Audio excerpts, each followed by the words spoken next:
encontramos con la doctora Virginia Domingo de la Fuente, nos acompaña desde España, conferencista en este primer Congreso Nacional de Mecanismos Alternativos para la Solución de Conflictos. Muchísimas gracias, doctora. Gracias a vosotros por la invitación y la cálida bienvenida. Gracias. Doctora, respecto al tema de la Conferencia de Mediación Penal y Justicia Restaurativa, y en particular sobre este Congreso. Para empezar, vamos a empezar con este Congreso. ¿Cuál es su opinión sobre este tipo de encuentros y sobre este de Tamaulipas? A mí me parece, bueno, primero los organizadores de este Congreso les felicito a todos ustedes porque lograr traer al padre del abuelo de la justicia restaurativa es, vamos, y poder tener la oportunidad de compartir con él me parece muy importante.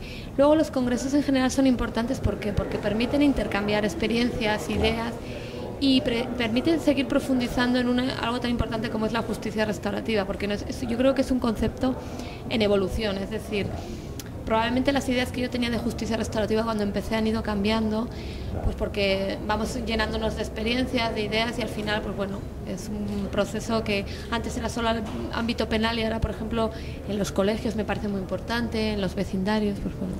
Claro, ahorita que toca ese punto, por estar inmerso en mi caso, en este ámbito de la impartición de justicia, que en particular yo no soy abogado, yo soy comunicólogo, pero sí me he dado cuenta, es importante la actualización constante del abogado para participar de manera notoria en este ambiente, tal cual yo creo que como los médicos, ¿no?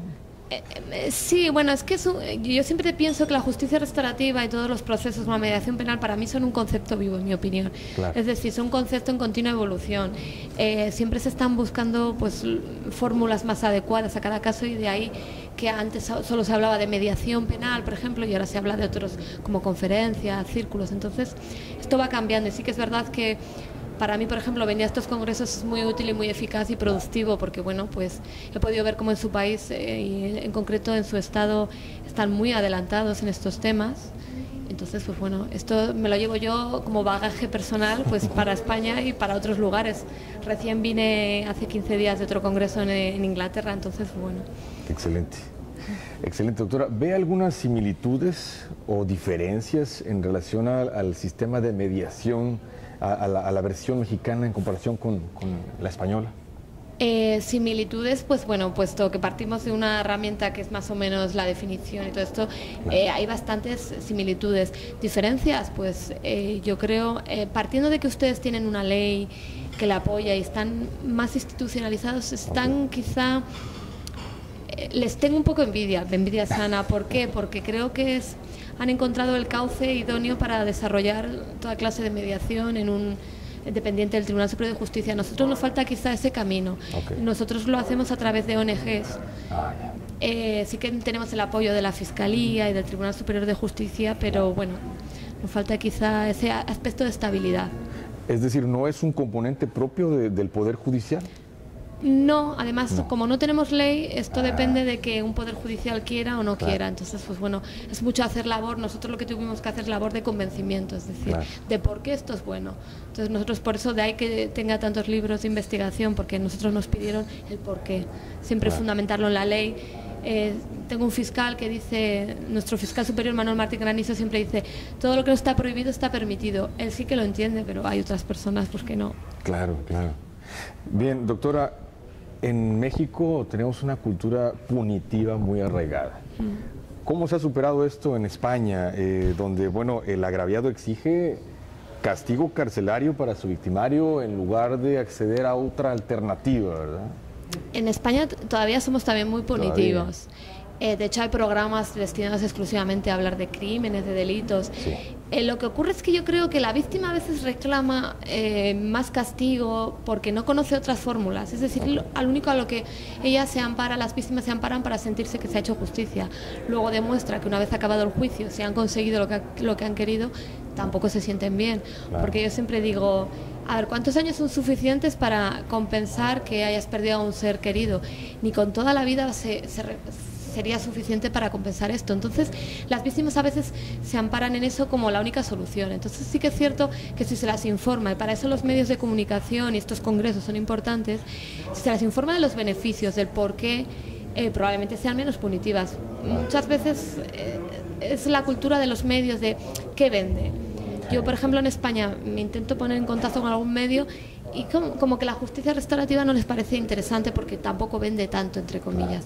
Entonces yo creo que es algo un poco cambiar, más que el chip, es informar a la víctima de qué posibilidades tiene. Estoy segura que las víctimas son menos punitivas que los que nunca hemos sido víctimas. Y es cierto, lo hemos comprobado. Muchas veces las víctimas nos dicen, yo solo quiero respuestas y sobre todo que se comprometa a no volver a hacerlo. En cambio yo pienso a veces, pues si fuera yo igual pediría algo más. Los que nunca hemos sido víctimas igual no nos ponemos en la misma situación y pediríamos algo más grave. Entonces bueno, yo creo que es un concepto de ir poco a poco. Y el apoyo social de los medios creo que es importante. Es clave. Estos colores. Los medios de comunicación son importantes. Sí, claro. Doctora, ¿cuáles son los alcances de la mediación penal en España? En México, o al menos aquí en Tamaulipas, solamente, digamos que se abocan a ciertos delitos en la materia penal. En España, ¿hasta dónde llegamos en ese sentido? A ver, estamos inmersos en un proceso de cambio. Probablemente en octubre tengamos una ley que hable de justicia restaurativa. Hay una corriente que dice que solo para delitos menos graves. Exacto. Creo que es como ustedes, robos, pequeñas agresiones que no revisten especial gravedad. Así es. Lo que ocurre es que tenemos una directiva que dice que todas las víctimas tienen el derecho a ser informadas de servicios de justicia restaurativa. Entonces, excluir a determinadas víctimas porque hubieran sufrido un delito muy grave, primero, iría contra la directiva y luego me parece que es traumatizarlas doblemente. Le estoy comentando, imagínese, le decimos a una víctima, tú quieres participar en un proceso de mediación penal, por ejemplo, pero no puedes porque has sufrido un delito muy grave. Es como culpabilizarla 2 veces por lo mismo. Excluirlo. Entonces yo creo que a priori, creo que nuestro gobierno irá por ahí. Eso nos han dicho, hemos hecho varias reuniones con ellos. Es más que limitar a determinados delitos, es estar a cada caso en concreto, una individualización, es decir, no partir de que, por ejemplo, los asesinatos, las agresiones sexuales, sino valorar el caso en concreto, las circunstancias del infractor y de la víctima y luego decidir si es posible o no es posible, porque habrá casos en que no sean posibles, incluso delitos más leves. Entonces, nosotros somos partidarios de eso. En España estamos intentando que se vaya por ahí. Pero, a ver, igual dentro de un año ya les contaré, que espero que haya ley. Muy bien, doctora, ya casi para finalizar, hablamos de la justicia restaurativa y de la posible insatisfacción de las personas que no logran el propósito al ser ellos victimarios, ¿verdad? No logran el satisfactor adecuado. ¿Cómo asegura la justicia restaurativa la completa reinserción de un delincuente cuando se da este proceso? A ver, el objetivo de la justicia restaurativa es más bien la reparación del daño y que el infractor asuma la responsabilidad. Sí. Como es un proceso voluntario, es decir, nadie le va a obligar, no es un tercero, el juez, el que le va a decir tú debes reparar el daño y debes asumir lo que has hecho, es algo voluntario. Estamos hablando de que ya el infractor se está dando cuenta que ha hecho mal, entonces es más probable que ese punto de inflexión del que hablaba yo en mi charla se pueda generar en ellos. Entonces la reinserción es más fácil porque es algo totalmente voluntario. Ellos mismos se dan cuenta que han hecho mal, que han hecho daño, ellos mismos se comprometen a reparar el daño porque han dañado a un ser humano y es obligación. La reparación del daño para ellos es esencial enseñarles que es una prestación socialmente constructiva, no un castigo. Es decir, es hacerles ver que van a reparar pues porque es lo lógico, porque han hecho algo mal. Entonces, partiendo de esas bases, pues la reinserción es más fácil precisamente por eso. Que si va a un juicio tradicional, le dan, en mi país al menos, le dicen, tienes derecho a no declarar, a no decir la verdad, a no confesarte culpable. Vamos, la justicia tradicional les está diciendo, es que no hace falta que digas la verdad. En cambio, la justicia restaurativa potencia eso y a través de ese cauce es más fácil la reinserción. Es decir, es más fructífero socialmente y psicológicamente para las partes vivir un proceso de retribución en comparación, o de reparación, en comparación, digamos, con un proceso carcelario, ¿no? Claro, porque ¿qué ocurre? Vale, un proceso normal, el infractor va a la cárcel, claro. Si nadie le ha hecho ver que realmente ha hecho daño, muchos se creen víctimas del sistema. Encima me castigan, me tachan de delincuente por toda la vida, me voy a la cárcel, pues vale, y entonces pues bueno, voy a seguir delinquiendo y con más rabia porque yo me siento víctima. Claro. Yo conozco un caso, por ejemplo, de un señor cometió un asesinato hace muchos años en Canadá. Y él cuenta que al principio él no se sentía infractor, no reconocía lo que había hecho, es casi como que le daba vergüenza. Okay. Entonces la vergüenza no le hacía asumir la responsabilidad. La justicia restaurativa lo fomenta. Con eso no quiero decir que se deban abolir las cárceles, sino hay que dejarlas para lo que sea necesario. Claro, claro.